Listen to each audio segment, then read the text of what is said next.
Le pays des Viets du Sud. C'est la traduction littérale du mot Vietnam. Ce territoire en forme de S est tiré, situé à l'est de la péninsule indo-chinoise. Il a des frontières communes avec la Chine au nord, ainsi que le Laos et le Cambodge sur son versant ouest. Un très long territoire constitué d'une incroyable variété de paysages.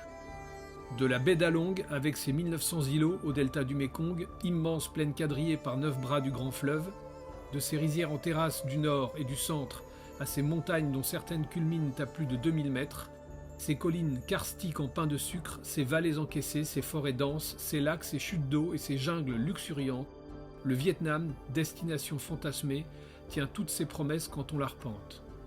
En outre, il bénéficie d'une côte maritime de 3260 km et ses deux extrémités sont distantes de 1650 km à vol d'oiseau.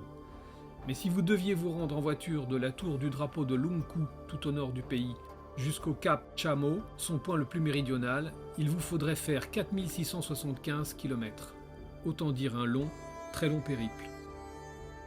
Pour notre troisième voyage dans ce pays d'Asie du Sud-Est, après 2007 et 2011, nous avons fait le choix de tracer notre route entre Ninh Binh, surnommée la baie d'Along terrestre, et le delta du Mékong, en passant par Hoi An et les hauts plateaux du centre, où vivent différentes minorités ethniques, dont les plus connues sont les Glarai, Édé, Mnong et Sedang.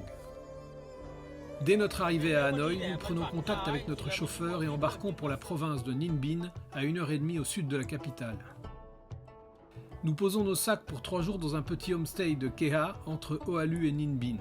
Après une courte sieste réparatrice, nous embarquons en milieu d'après-midi pour notre première balade dans les méandres du site de Trang An. Beaucoup de touristes au départ, mais les barques s'éparpillent peu à peu sur les différents bras de la rivière.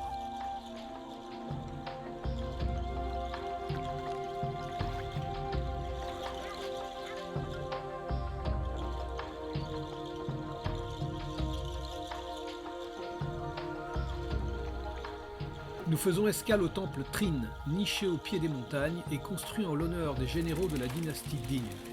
2 grues de bronze en gardent l'entrée.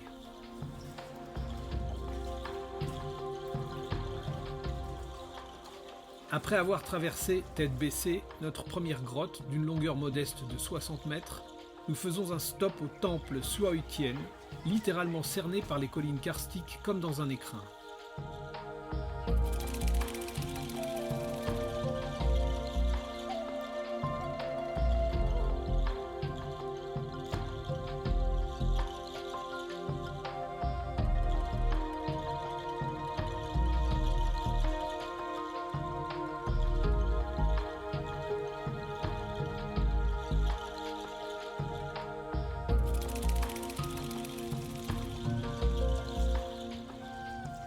La seconde grotte, plus basse et plus étroite, se faufile sous la montagne sur 150 mètres de long.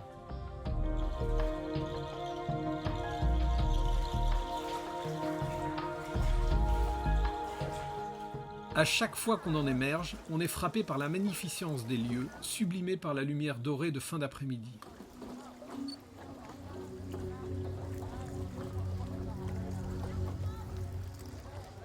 Le temple Suoi Tien fait l'objet d'un culte particulier. Chaque année, au début du printemps, une procession est organisée par la population locale. Des centaines de bateaux descendent la rivière, passent par 10 grottes avant de le rejoindre dans le but d'y prier et faire des offrandes pour la sécurité du pays, une bonne récolte et le bonheur de tous.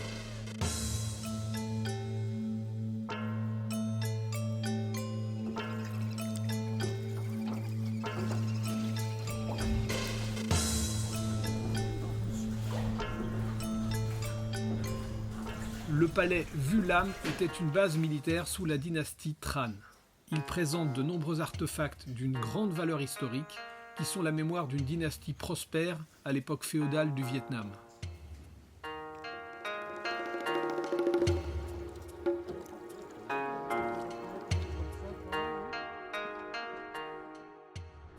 Le lendemain matin, nous partons en scooter pour la journée, découvrir Oahu, l'ancienne capitale du Vietnam, environnée d'un panorama de pitons calcaires impressionnant. Oahu était la capitale du Vietnam au Xe et XIe siècle. Elle est située dans la commune de Trong Yen. C'est l'une des destinations les plus prisées de la province de Ninh Binh. Pour entrer dans la citadelle impériale, il nous faut franchir à pied le grand pont de pierre et passer un portique monumental. Le temple du roi Din, monument le plus emblématique du lieu, a été construit en bois et pierre sculptés au XVIIe siècle. Il est posé au pied de la montagne Ma Yen. Son ambiance paisible et sereine laisse pourtant croire qu'il est bien plus ancien. Le palanquin du roi y est exposé en bonne place. Le temple est entouré de 5 hectares agrémentés d'arbres centenaires et d'un grand bassin. Le vieux village de Truangyen est tout aussi intéressant avec ses maisons coloniales aux jardins extraordinairement foisonnants, envahis par de nombreux bonsaïs, buissons fleuris et arbres fruitiers.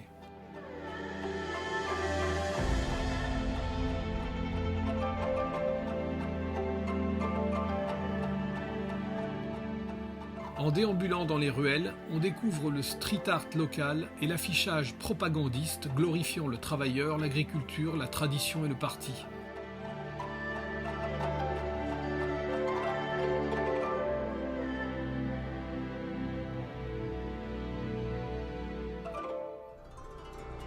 Le jour suivant, toujours en bécane, nous décidons de partir nous perdre dans la campagne afin d'y observer la vie quotidienne.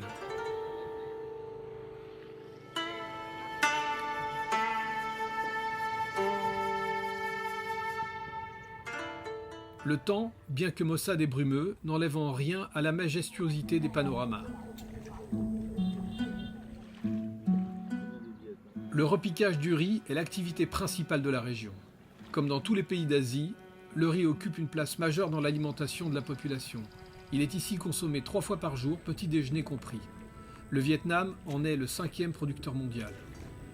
Du champ au bol, si le chemin est court, le processus de culture n'est pas si simple. Tout d'abord, la terre doit être labourée, remuée à l'aide de buffles afin d'être prête pour le semage. Puis il faut inonder les parcelles une fois les plants disposés manuellement. Quelques semaines plus tard, des fleurs apparaissent et les bouquets de tiges produisent les grains enveloppés dans des cosses. En fin d'été, l'arrosage est stoppé et le paysan peut récolter son riz.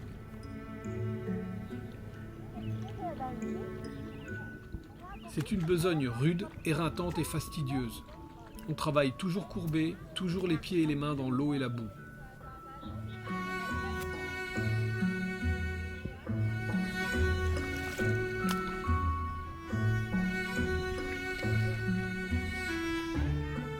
Peu à peu, une brume humide envahit le paysage, révélant une autre atmosphère presque fantomatique.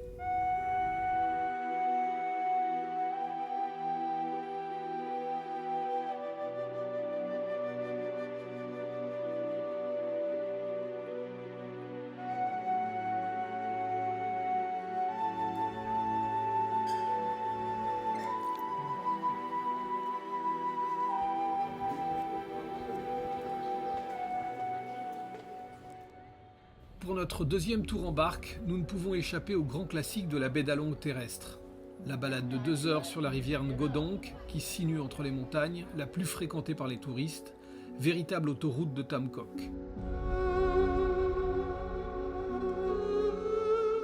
Le paysage y est cependant totalement exceptionnel.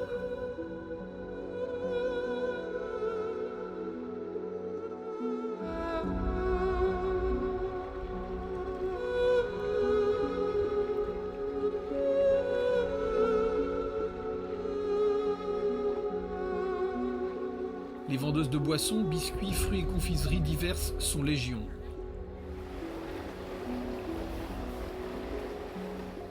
Tam Coc, qui veut dire 3 grottes, car ce sont celles formées par l'érosion qui permettent de traverser les montagnes.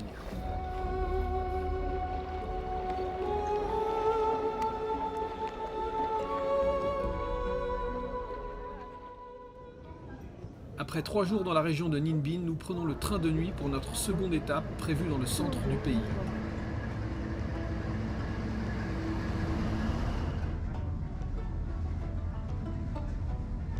Nous descendons au petit matin à Da Nang pour rejoindre notre hôtel à Hoi An en taxi et louer aussitôt des motos pour une première balade dans la campagne environnante. Le village de Cam Tan, souvent appelé le village des cocotiers d'eau, est célèbre pour ses forêts de palmiers et de mangroves si denses qu'elles ont servi de cachette aux combattants Viet Cong pendant la guerre du Vietnam. Aujourd'hui, les touristes de la région et d'ailleurs y viennent nombreux pour naviguer dans un panier en bambou tressé sur des canaux, parfois saturés de monde. Très résistantes, ces embarcations rondes sont utilisées par les locaux pour la pêche côtière.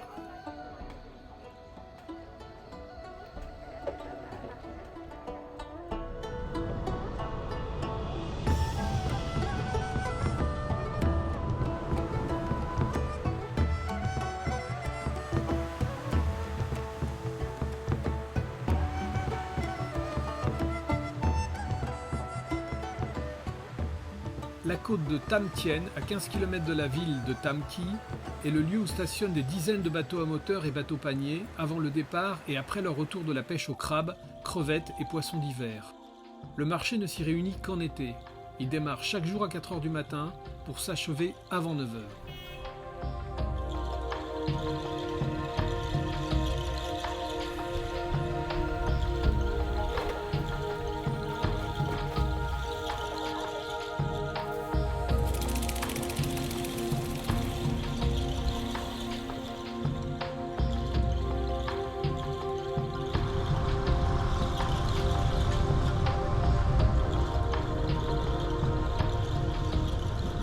Au hasard d'un chemin, nous découvrons une charmante pagode en cours de réfection. Un peintre s'affaire à raviver les couleurs des peintures murales.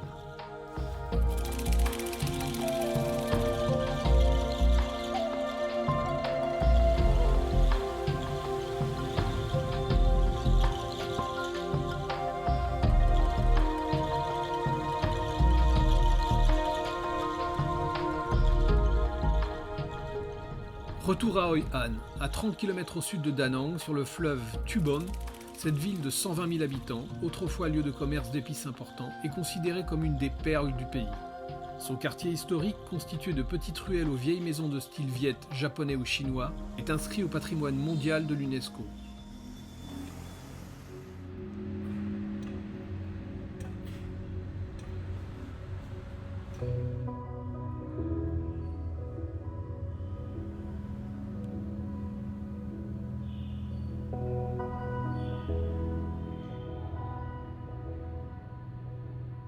Les traditions sont encore bien vivantes dans la vieille ville, même si bon nombre des anciens magasins ont été convertis en entreprises à vocation touristique. On y trouve, outre les commerces de souvenirs, des tailleurs, des galeries d'art, des restaurants et cafés, dont les bâtiments sont entretenus afin de préserver l'image d'un passé glorieux. Les maisons françaises de style colonial y sont également facilement repérables.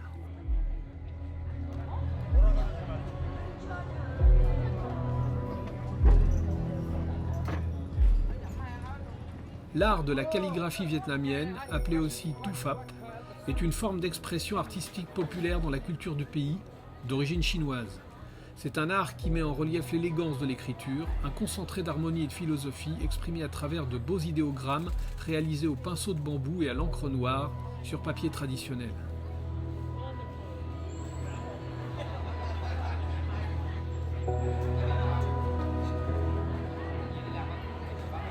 Le pont couvert japonais est considéré comme le joyau de Hoi An. Il date de la fin du XVIe siècle. Le toit du pont est doté de structures et de motifs décoratifs qui témoignent d'une combinaison harmonieuse des styles architecturaux vietnamiens, chinois, japonais et occidental.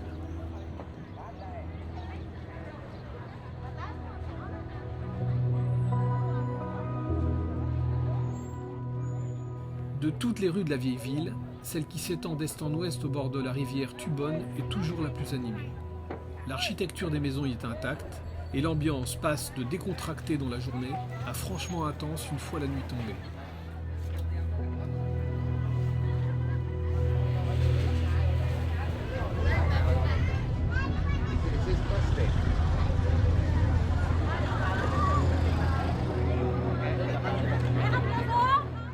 Les lanternes sont partout à Hoi An, éléments de décoration incontournable des habitations, des magasins, symboles de la ville. Elles ont même droit à leur festival chaque 14e jour du mois lunaire. Ce soir-là, de nombreuses lanternes de différentes couleurs et formes sont allumées à la bougie, puis placées sur la rivière Thu Bon. À 20 h, toutes les lampes fluorescentes sont éteintes, ce qui permet de voir la lueur magique des lanternes le long de la rivière. Mais ce qui était au départ une expérience romantique a tourné depuis quelques années à la frénésie touristique, éprouvante, voire même rapidement insupportable. La foule grouille sur les quais au point qu'il est difficile de circuler et les embarcations sont si nombreuses qu'elles doivent louvoyer en permanence pour ne pas s'entrechoquer.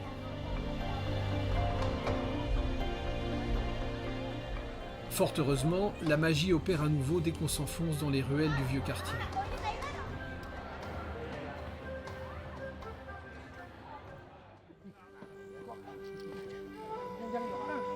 À 50 km de Hoi An, Mae Son est un ensemble de 72 temples hindous dédiés à Shiva.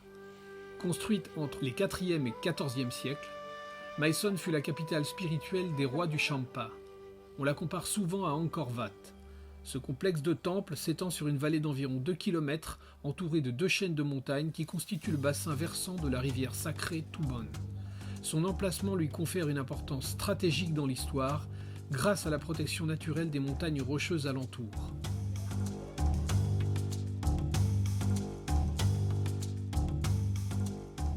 Des 73 monuments, il n'en reste aujourd'hui plus que 13, car les Viet Cong ont utilisé Mae Son comme une base stratégique, et par conséquent, le site a été largement bombardé par les Américains. Ces créations influencées par le style indien font de Mae Son un site archéologique à part. À plusieurs étapes de l'histoire, chaque temple a été construit pour rendre hommage à une dynastie différente. Il reflète donc son propre style architectural avec des impressions différentes et des caractéristiques uniques.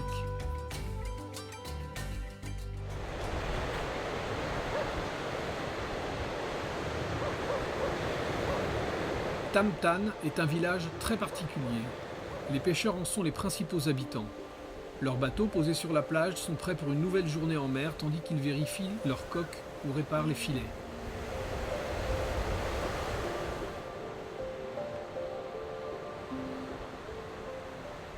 Mais c'est surtout un musée à ciel ouvert du street art local. Sous la main de jeunes artistes, plus de 100 maisons de Tam Tan arborent des fresques murales pleines de couleurs représentant des images familières du village vietnamien. Portraits, paysages, vie quotidienne, les peintures sont régulièrement renouvelées. Elles confèrent à Tam Tan un caractère exceptionnel.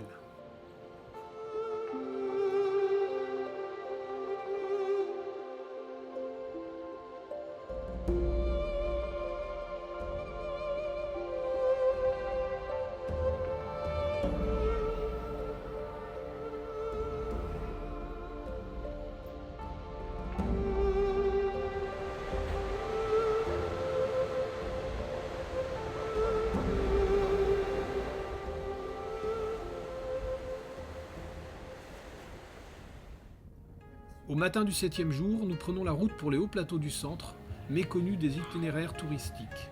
C'est une zone de vastes forêts et de montagnes impressionnantes, où vivent des minorités ethniques qui ont toujours préservé leurs traditions et leur identité.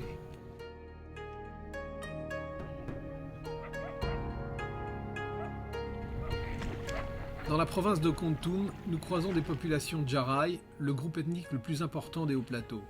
Le Narong, maison communale, trône au cœur de chaque village. À l'origine, elle assurait une fonction défensive, un abri pour les villageois lors des attaques d'ethnies voisines ou de fauves. De nos jours, elle conserve une fonction sociale majeure, lieu de résidence des adolescents et des visiteurs de passage, où l'on passe les soirées à discuter, à chanter, à jouer de la musique, à écouter les légendes autour du feu. Par ailleurs, elle sert d'atelier de fabrication des ustensiles de travail ou des jeux, arbalètes, flèches, filets, hottes et autres vanneries, mais aussi de lieux où les anciens transmettent leur savoir et leur métier.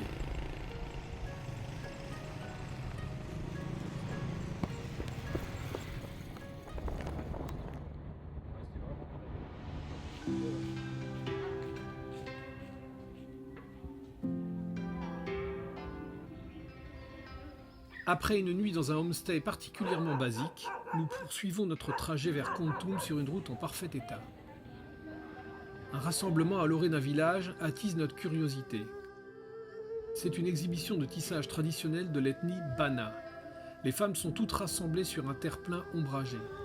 Chacune tisse une étoffe avec le coton ou le chanvre qu'elle récolte et crée ses couleurs et son design personnel. Le métier à tisser n'est pas fixe. La trame est simplement disposée sur 2 planchettes indépendantes et peut s'enrouler sur elle-même. Pour tendre la pièce, la femme attache l'une des planchettes à son corps et fixe l'autre à un arbre, un pieu, une rambarde, ou la maintient à distance avec le pied. Une longue aiguille en bambou complète le matériel de tissage.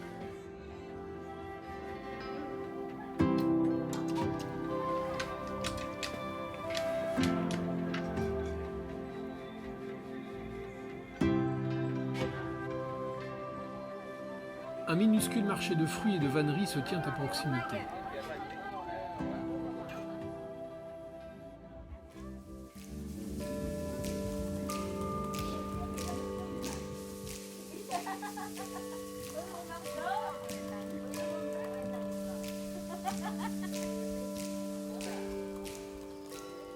Les forêts occupent 50% de la superficie de la province de Kontum, abritant des arbres précieux, des espèces forestières rares, des oiseaux et des animaux uniques. On y trouve notamment du bois de fer, du teck, du bassia, du santal, de l'ébène, ainsi que des herbes médicinales de valeur comme le ginseng, l'angélique et la cardamome. Les terres de basalte de Kontum sont, entre autres, propices à la culture du caoutchouc. Buon Ma Thuot se trouve à proximité des frontières du Cambodge. Les villages que nous traversons sont souvent peuplés de populations d'origine cambodgienne, venues chercher du travail au Vietnam. Les longues maisons de bois sur pilotis alignées le long des rues font partie de la culture unique de l'ethnie Édé, dont la population totale est estimée à 200 000 personnes, qui y abrite la famille élargie. La filiation y est matrilinéaire. Nous achevons la journée en dégustant un excellent café dans une maison traditionnelle rénovée du village d'Ako Dong, considéré comme l'origine de la ville de Buon Ma Thuot et fréquentée par sa jeunesse aisée.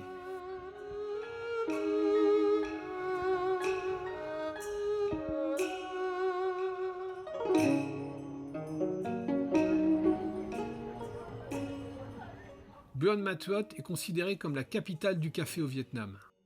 Grâce à ces terres basales, qui sont particulièrement convenables à la culture du café, les superficies de caféiers augmentent de plus en plus. Peu de gens le savent, mais actuellement la région est désormais classée au premier rang du monde sur le rendement du café récolté, et le Vietnam occupe maintenant la 2e position parmi les pays exportateurs de café.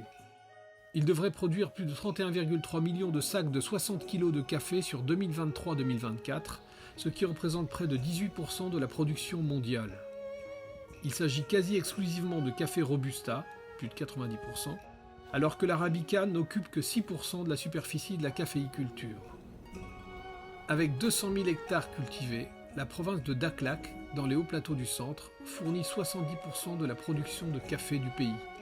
C'est une boisson indispensable dans la vie des Vietnamiens. La dégustation du café y fait l'objet de tout un rituel, parfois très différent selon les régions.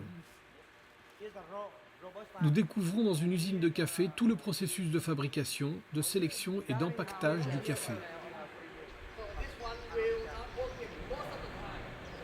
Le premier niveau, c'est pour le café premium, c'est le plus large. Donc il reste en surface, il descend ici, il est récupéré ici et c'est celui qui part à l'exportation pour les riches. Il y a un deuxième niveau en dessous, donc, dans lequel tombe le café qui est consommé par les locaux ici. Donc il descend également par là et il arrive ici et il est empaqueté, il est en sachet ici pour la consommation locale. Et le plus mauvais, donc, qui est ici, il descend en bas, il se retrouve ici et c'est celui qui est envoyé pour les supermarchés en Europe. Les grains du café premium sont soigneusement triés à l'atelier. La visite se termine par une dégustation selon le rituel local. Filtre en aluminium, dosage précis, premier mouillage du café, attente de quelques secondes, puis second mouillage jusqu'en haut du filtre, recouvrement et attente d'1 minute avant de goûter. Le café des hauts plateaux a des caractéristiques particulières. Une forte teneur en caféine, un goût prononcé et moins d'acidité. On peut y trouver des notes variées, parfois rappelant le beurre, l'huile ou le caramel, ou même évoquant le goût du soleil et du vent des hautes terres.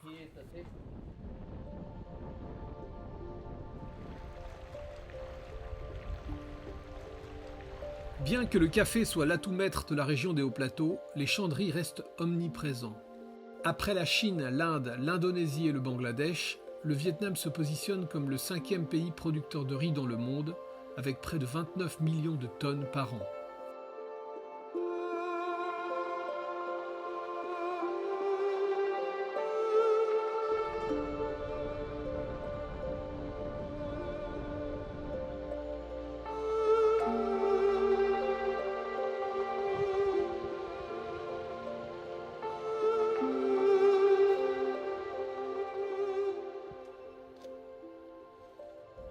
Situé sur la rivière Krong Anna, à environ 30 km au sud-ouest de la ville de Buon Ma Thuot, Dray Sap est peut-être la cascade la plus impressionnante des hauts plateaux du centre.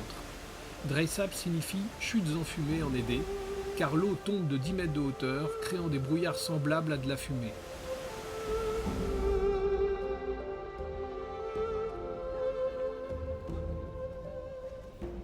Sur la route de Daklak, nous faisons un stop dans un village Mnong.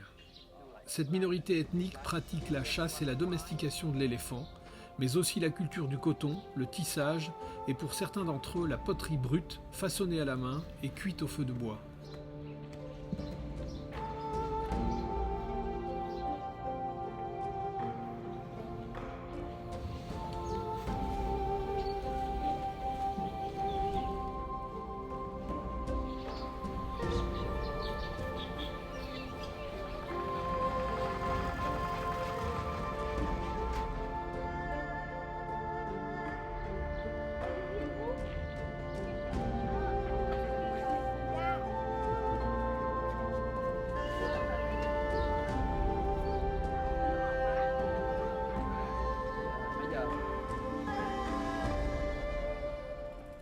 Daklak, le deuxième plus grand lac du pays d'une superficie de 500 hectares. Bordé de montagnes dont certaines culminent à plus de 2000 mètres, de vallées verdoyantes et d'une végétation luxuriante, il est une véritable perle au cœur des hauts plateaux. Une balade entre les rizières dès notre arrivée en fin d'après-midi nous permet d'en apprécier la splendeur.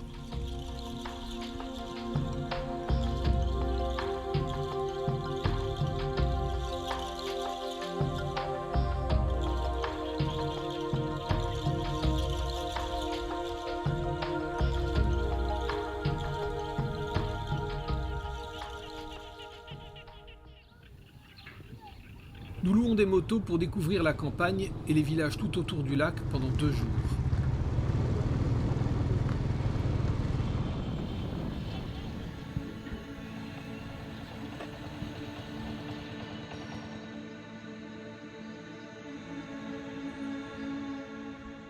Le lac est percé d'une multitude d'îles et d'îlots, parfois de quelques dizaines de mètres carrés. Repiquage du riz, gardiennage de troupeaux, tissage et pêche, parfois à l'électricité, dans le lac ou ses canaux adjacents, sont les activités principales des minorités qui vivent sur les berges de Daklak.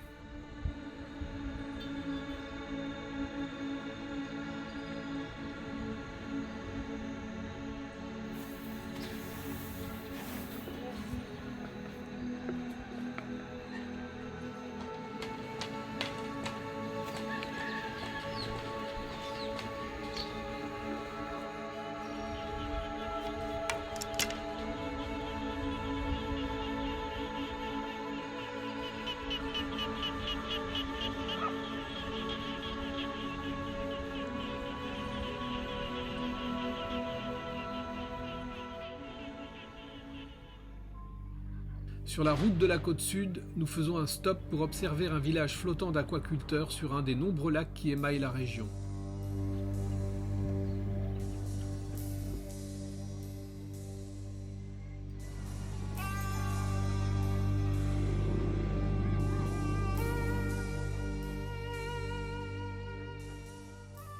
Les boutiques de poissons séchés sont nombreuses aux alentours.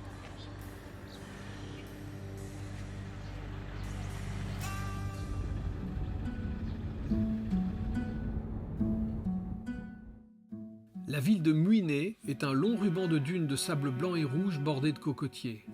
Muiné signifie péninsule abritée, car utilisée comme port saisonnier par les pêcheurs locaux. Facilement accessible depuis Ho Chi Minh, elle est peu à peu devenue une petite station balnéaire, très fréquentée par les habitants de l'ancienne Saigon. Même si le tourisme est à présent principal pourvoyeur d'emplois, les pêcheurs sont encore nombreux à Muiné et l'on peut voir les bateaux paniers colorés louvoyer entre les plus grosses embarcations pour récupérer le produit de la pêche et le vendre directement sur la plage.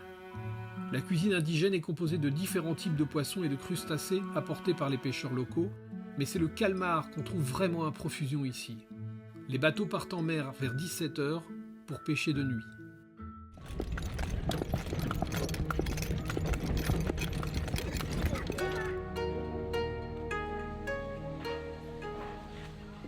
13e jour et première étape dans le delta du Mékong, à Mito, qui en est la porte d'entrée. Nous louons des pirogues pour rejoindre l'île de Toi Son, véritable jardin tropical où vivent 300 familles et au cœur de laquelle est installée une fabrique artisanale de caramel et de sucreries à la noix de coco.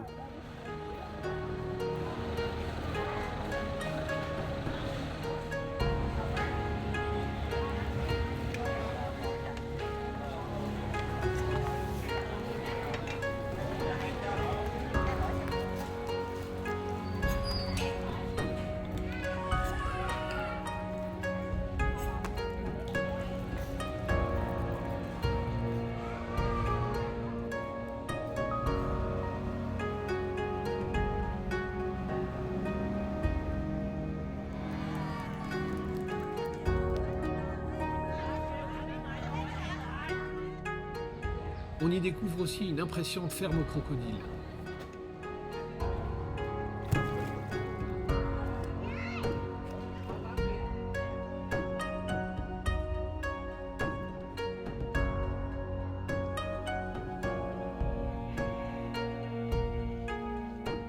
Après une escale pour la nuit au Mekong Home de Bentry, où nous avons eu la chance de croiser le médecin explorateur Jean-Louis Etienne et d'échanger quelques minutes avec lui, nous partons à vélo jusqu'à l'embarcadère de la rivière Am Luang pour prendre le bac et faire le tour de l'îlot flottant de Hoc, un paradis de vergers et de pamplemousses, d'ananas et de forêts de cocotiers verdoyants.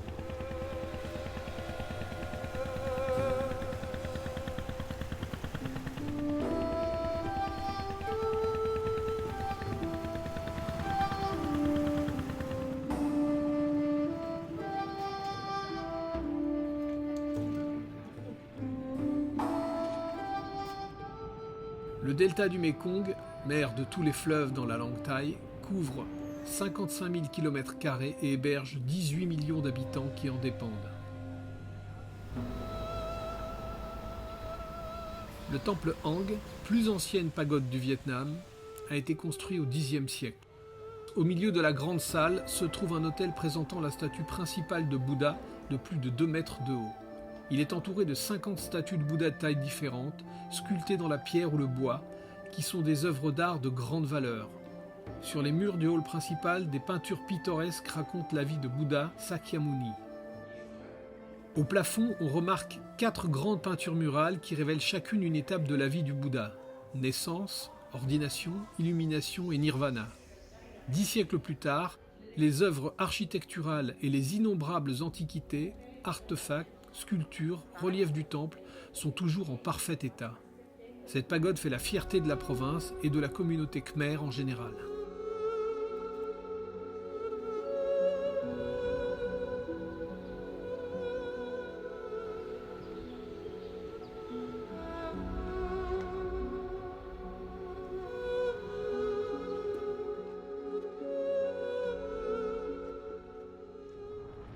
Le pont de Can-Tho, Koh Can-Tho en vietnamien, avec une portée principale de 550 mètres, est le plus grand pont à haubans d'Asie du Sud-Est et une fierté nationale.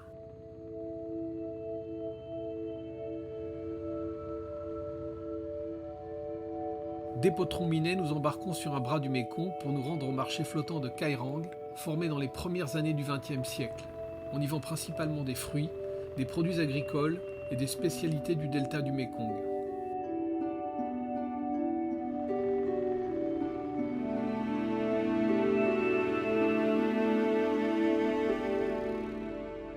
Le marché bat son plein entre 5 et 9 heures du matin. Les échanges se font d'un bateau à l'autre en jonglant ou en passant des objets à la main. Les principaux articles du marché sont les produits agricoles, artisanaux et les produits de première nécessité. Un poteau de 3 à 5 mètres de haut accroché à l'embarcation annonce les produits vendus par son propriétaire.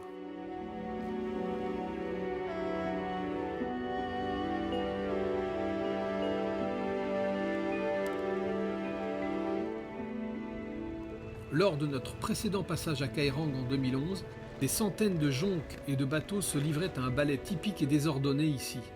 Mais le Covid-19 a bouleversé cette méthode de commerce fluvial séculaire au profit d'autres types de transports et d'autres lieux.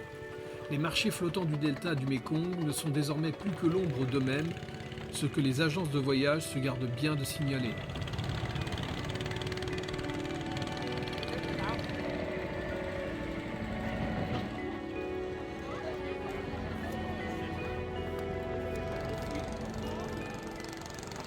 La fabrication de galettes de riz, Bang Trang, existe ici depuis plus de 30 ans et fonctionne tout au long de l'année. Les galettes de riz sont de 4 sortes, galettes salées, galettes nature, galettes pour nem et galettes au lait de coco et au sésame. Ces dernières sont plus croustillantes et servent à envelopper les rouleaux de printemps.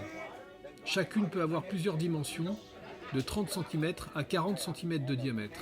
Elles sont réputées pour leur finesse, leur parfum du riz, leur goût du coco et de sésame.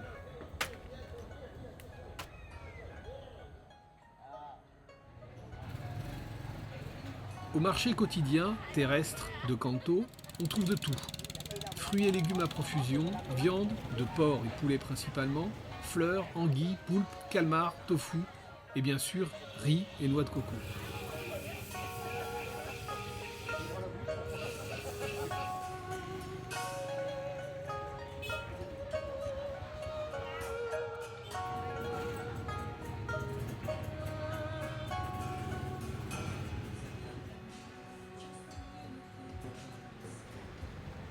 Nous nous installons pour 2 nuits sur l'île d'Hanbin. Il s'agit en fait d'un bouquet de petites îles reliées entre elles par de modestes ponts et parcourues d'un lacis de chemins de terre étroits qui s'enfoncent dans une végétation luxuriante. Probablement l'un des plus beaux secteurs du delta du Mékong. En fin d'après-midi, nous faisons une balade en barque à moteur parmi les innombrables arroyos ombragés qui forment un labyrinthe aquatique et mystérieux dans l'île. La vie y est simple et rurale. Pêche, culture de légumes sur bande flottante ou de fruits tels que mangue, pamplemousse, longan, banane, goyave, mandarine, noix de coco ou encore tamarin.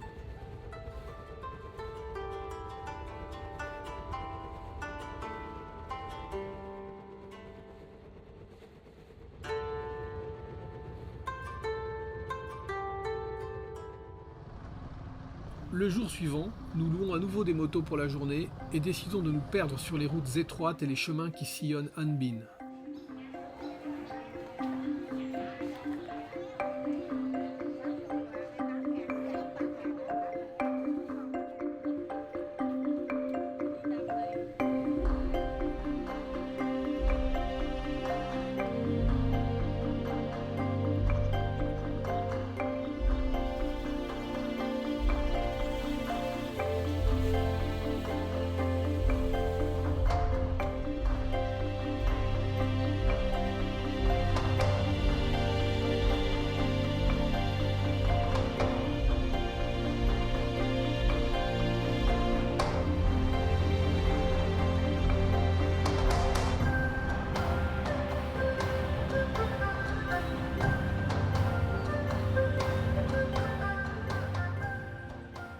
Tous les jours, à Cai Be, des centaines de jeunes se rassemblent au bord du fleuve pour s'adonner au sport culturel national des Vietnamiens, le cerf-volant.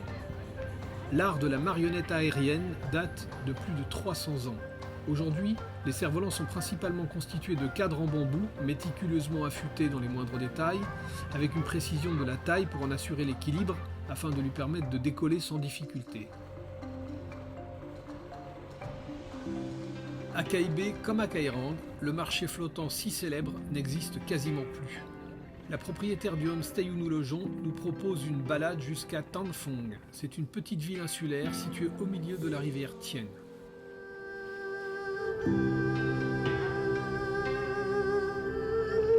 Après 15 minutes de bateau, l'atmosphère change du tout au tout. Nous changeons d'embarcation pour une pirogue adaptée à l'étroitesse des canaux qui sinuent dans l'île. La végétation y est luxuriante et l'atmosphère incroyablement apaisante.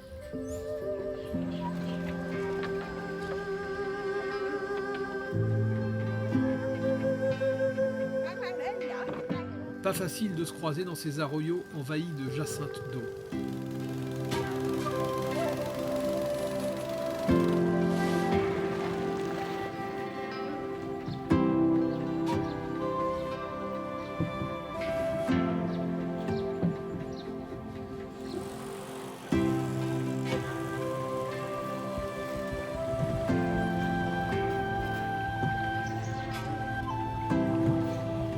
On trouve de nombreuses fermes fruitières à Tan Phong, tant les alluvions rendent la terre propice à la culture.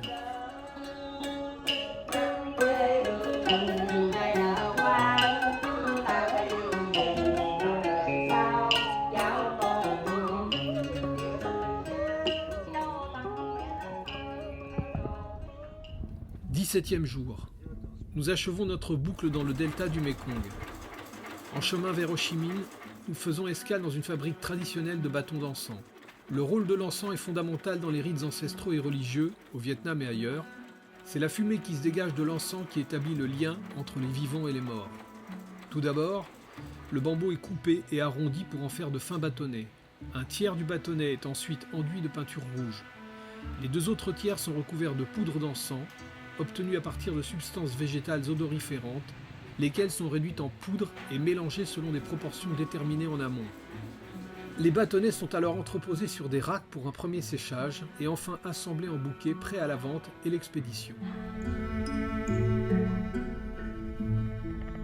Nous achevons notre périple par une exploration du village flottant de Tan Lap, situé dans la province de Long An à 100 km d'Ho Chi Minh.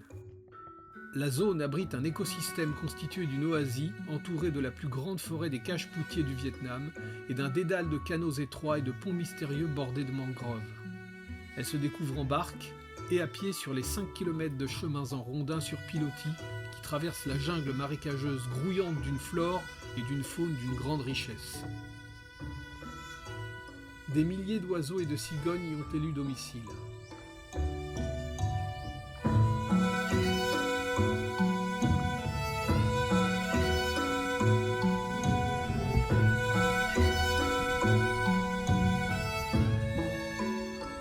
Arpenter à pied la forêt est une aventure en soi, dans une ambiance d'une sérénité exceptionnelle.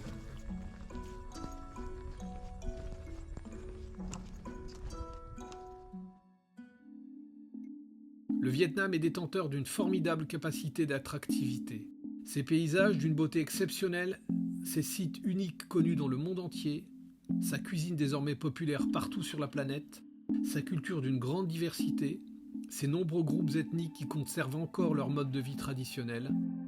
Aujourd'hui, l'un des pays les plus dynamiques de l'Asie du Sud-Est, avec une croissance de près de 10% en 2022, le Vietnam devrait se hisser sous peu au 3e rang des économies de la zone Asie. Mais cette métamorphose accélérée, bétonisation, standardisation culturelle, extorsion de terrain aux populations locales, construction de gigantesques lotissements sur le littoral, développement du tourisme de masse, risque malheureusement d'oblitérer à plus ou moins long terme tous ces atouts.